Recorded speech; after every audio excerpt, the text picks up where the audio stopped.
Hello everyone, बहुत बहुत स्वागत है आपका अपने यूट्यूब चैनल यूटी कंसेप्ट पे। दोस्तों, हम लोग क्लास 10th का फर्स्ट चैप्टर फिजिक्स इलेक्ट्रिसिटी पढ़ रहे हैं। तो पिछले क्लास में हम लोग ओम्स लॉ के बारे में पढ़े थे, तो उसको आज हम लोग आगे कंटिन्यू कर रहे हैं। ठीक है, तो आइए आज का क्लास स्टार्ट करते हैं। तो पिछले क्लास में हम लोग रेसिस्टेंस के बारे में पढ़े थे, रेसिस्टेंस क्या होता है। ठीक है, आज हम लोग उसको आगे करते हैं। तो पिछले क्लास में हम लोग क्या पढ़े थे, V इक्वल टू आपका IR, ये क्या था आपका ओम्स लॉ था। और R यहाँ पे क्या था, एक कांस्टेंट है जिसको हम लोग रेसिस्टेंस ऑफ कंडक्टर बोलते हैं। और रेसिस्टेंस ऑफ कंडक्टर क्या होता है, तो ये एक किसी भी कंडक्टर या किसी भी मटेरियल का एक प्रॉपर्टीज होता है जिसके कारण ये फ्लो ऑफ इलेक्ट्रॉन्स या फ्लो ऑफ चार्ज को अपोज करता है। ठीक है, तो अब आइए आगे चलते हैं। रेसिस्टेंस किस किस पे, कौन कौन से फैक्टर पे डिपेंड करता है। फैक्टर्स लिखते जाइए, factors affecting resistance of the conductor. ठीक है, तो आपका जो फैक्टर्स होता है, पहला है आपका लेंथ ऑफ द कंडक्टर, दूसरा है area of cross section, area of cross section of material, और thickness of the material, thickness of the conductor. ठीक है, तीसरा देखिए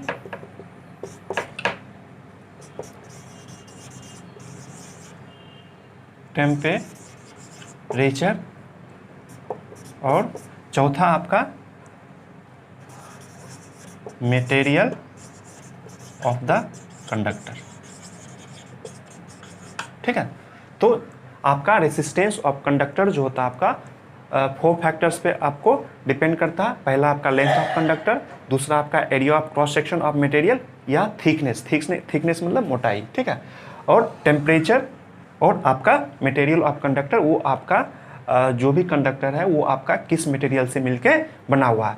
एक क्रॉस सेक्शन का क्या मतलब होता है आपका, अगर मान लीजिए अगर ये आपका कोई कंडक्टर है, ठीक है, तो इसका ये इस एरिया को हम लोग क्या बोलते हैं, area of cross section.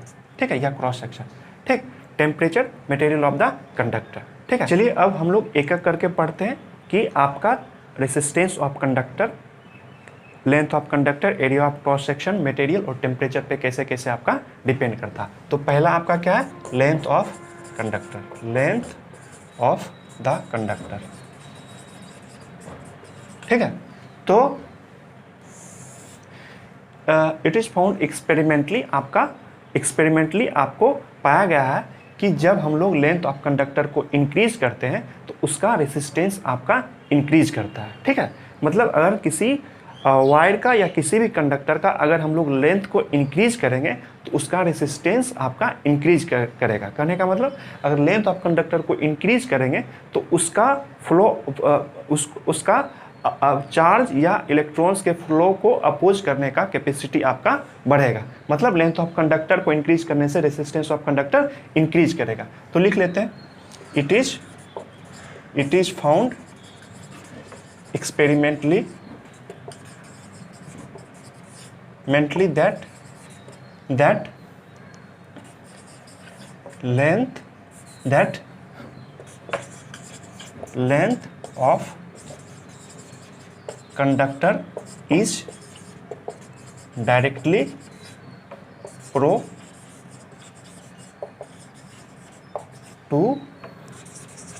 the resistance of the conductor। ठीक है, तो आपका एक्सपेरिमेंटली क्या पाया गया है कि अगर लेंथ ऑफ कंडक्टर को इंक्रीज करेंगे तो आपका रेसिस्टेंस भी इंक्रीज करेगा। दोनों एक दूसरे का क्या आपका डायरेक्टली प्रोपोर्शनल है। कहने का मतलब अगर लेंथ बढ़ाएंगे तो रेसिस्टेंस आपका बढ़ेगा। ठीक, R directly proportional to L, मतलब लेंथ ऑफ द कंडक्टर, ठीक है, मतलब आर जो है आपका resistance of conductor directly proportional to the length of the conductor, मतलब लेंथ ऑफ कंडक्टर को इंक्रीज करेंगे तो आपका रेसिस्टेंस आपका कंडक्टर का इंक्रीज करेगा। ठीक है, दूसरा क्या था आपका area of cross section, area of cross section. ठीक है, एरिया ऑफ क्रॉस सेक्शन या thickness of conductor, thickness of conductor. ठीक है, तो अगर हम लोग किसी भी कंडक्टर का थिकनेस को बढ़ाएंगे तो उसका रेसिस्टेंस आपका डिक्रीज करेगा। फिर से सुनिए, अगर किसी भी कंडक्टर का थिकनेस को हम लोग इंक्रीज करेंगे, उसका मोटाई को अगर बढ़ाएंगे तो आपका उसका रेसिस्टेंस आपका घटेगा। दोनों एक दूसरे का क्या है आपका इन्वर्सली प्रोपोर्शनल है, एक को घटाएंगे तो दूसरा बढ़ेगा। ठीक है, तो आइए लिख लेते हैं, resistance of a conductor is inversely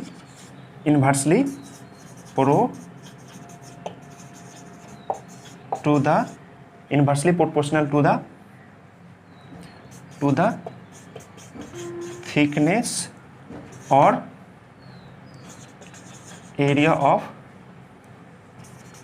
cross section of conductor. ठीक है, कहने का मतलब अगर एरिया ऑफ क्रॉस सेक्शन को इंक्रीज करेंगे तो उसका रेसिस्टेंस आपका घटेगा।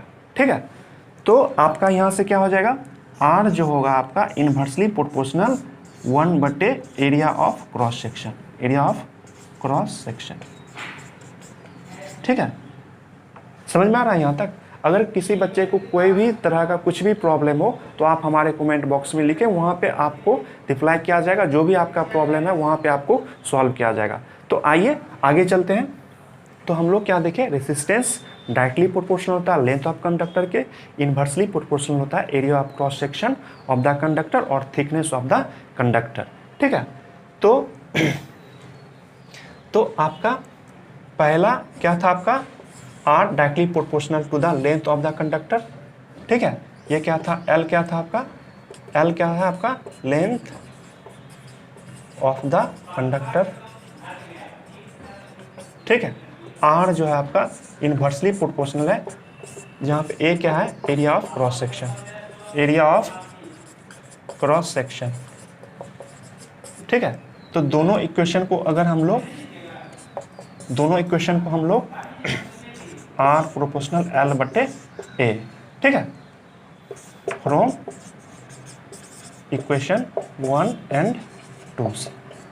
ठीक है, तो अगर इस कांस्टेंट इस प्रोपोर्शनल को अगर हम लोग हटाएंगे तो एक कांस्टेंट डालते हैं जिसको हम लोग क्या बोलते हैं, रो। ठीक है, क्या बोलते हैं, रो। ठीक, जहाँ पे रो क्या है आपका एक कांस्टेंट है जो आपका क्या कहलाता है, resistivity of conductor, resistivity of conductor. ठीक है, यहाँ तक कोई प्रॉब्लम। अब आगे देखिए, तो अगर हम लोग रो का एसआई यूनिट देखिए, एसआई यूनिट ऑफ रो या रेसिस्टिविटी क्या होगा आपका, रो इक्वल टू हम लोग क्या लिख सकते हैं, आर ए और एल। ठीक है, तो आर का आपको बताएं, आर का यूनिट क्या होता है आपका ओम, क्या होता है आपका ओम।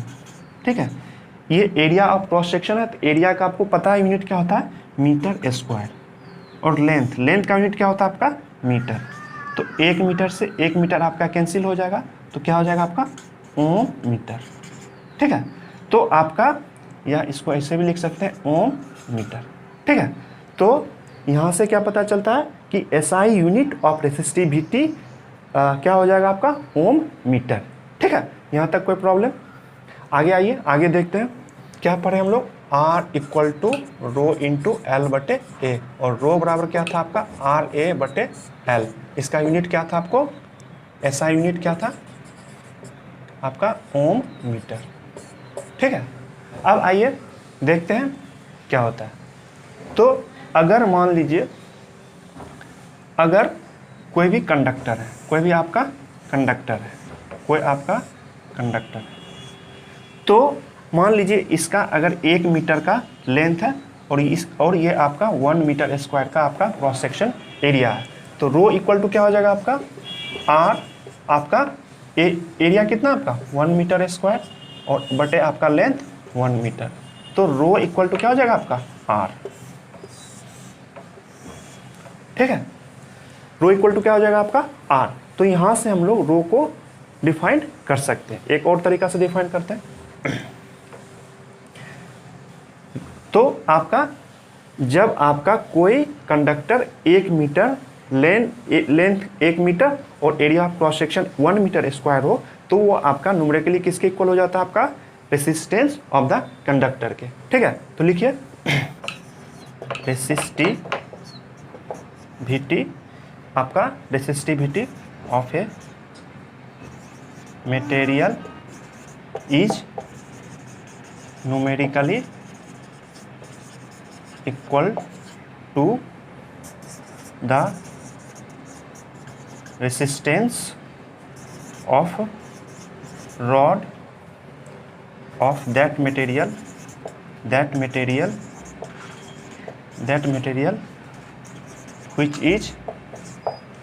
which is equal to 1 meter and having cross section area 1 metre square. ठीक है, आइए एक कॉमन क्वेश्चन आपको एग्जाम में आ सकता है कि differentiate between resistance and resistivity of conductor. तो आपका क्या आ सकता है, रेसिस्टेंस और आपका रेसिस्टिविटी में। ठीक है, आपका रेसिस्टेंस क्या था, आपका property through which it opposes the flow of electrons और current।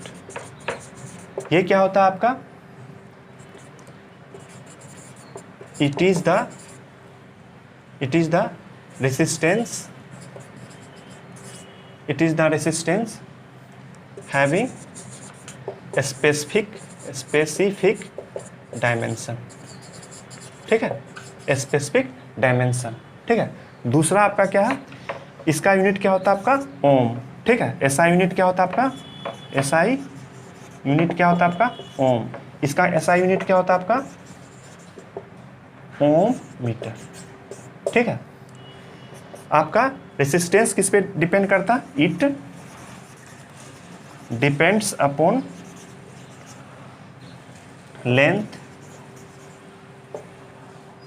Length area of cross section, temperature etc। ठीक है, ये आपका इट डिपेंड्स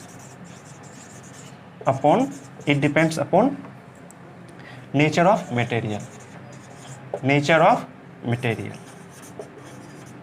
ठीक है, कहने का मतलब आपका रेसिस्टिविटी आपका लेंथ और एरिया ऑफ क्रॉस सेक्शन पे डिपेंड नहीं करता है, ये आपका किस पे डिपेंड करता है, आपका नेचर ऑफ मटेरियल पे। आगे देखिए,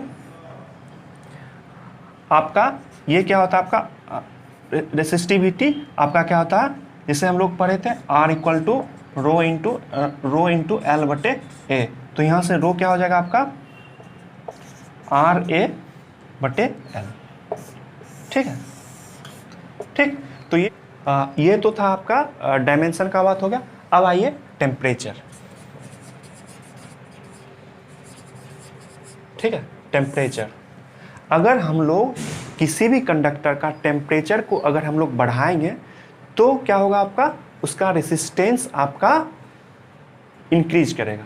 अगर हम लोग टेम्परेचर बढ़ाएंगे तो रेसिस्टेंस क्या होगा, आपका इंक्रीज करेगा। ठीक है, if we increase the temperature of conductor then its resistance increases. तब रेसिस्टेंस क्या होगा आपका, मतलब अगर टेम्परेचर को अगर बढ़ाएंगे तो रेसिस्टेंस भी क्या होगा आपका इंक्रीज करेगा। देखिए कैसे इंक्रीज होगा। देखिए अगर मान लीजिए कोई आपका कंडक्टर है, कोई आपका ये कंडक्टर है, ठीक, कंडक्टर है, तो इसमें क्या आपका बहुत सारा फ्री इलेक्ट्रॉन्स है, बहुत सारा आपका क्या है, आपका फ्री इलेक्ट्रॉन्स है जो कि आपका चार्ज कैरियर है। तो अगर तो आपका इलेक्ट्रिक करंट क्या होता है, आपका flow of electrons per unit time, ठीक है, उसको क्या बोलते हैं हम लोग, इलेक्ट्रिक करंट। तो आपका ये इलेक्ट्रॉन का अगर हम लोग इसको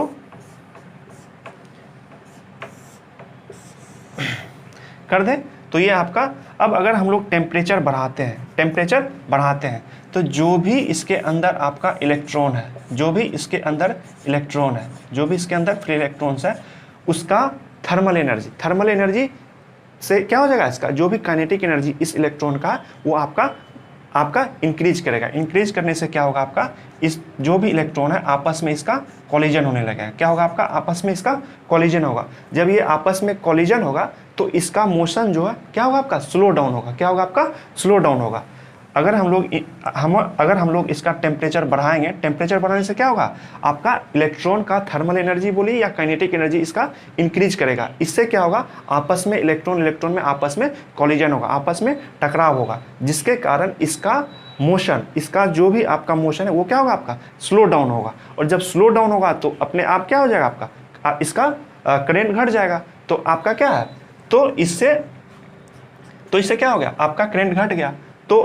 तो अगर हम लोग टेम्परेचर बढ़ाते हैं तो किसी भी कंडक्टर का आपका क्या होता है, आपका रेसिस्टेंस आपका इंक्रीज करता है। का बेस्ट कंडक्टर आपका क्या है, आपका सिल्वर, ठीक है। इसका अगर हम लोग रेसिस्टिविटी का बात करें, रेसिस्टिविटी का बात करें तो ये होता है आपका 1.6 × 10⁻⁻8 ओम मीटर, ठीक है। अब बहुत सारा आपको इसको याद करने का जरूरत नहीं है, आपको जब भी इससे रिलेटेड न्यूमेरिकल आएगा तो आपका रेसिस्टिविटी का आपका वैल्यू दिया रहेगा। अब देखिए इसको हम लोग समझते हैं। मान लीजिए कोई सिल्वर रॉड है, ठीक ना, तो उसका अगर इसका रेसिस्टिविटी कितना है, आपका 1.6 × 10⁻⁻8 ओम मीटर।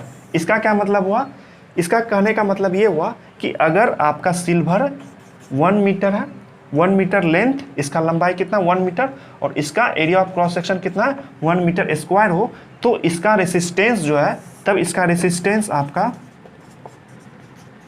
इसका कितना हो जाएगा 1.6 × 10⁻⁸ ओम, ठीक है।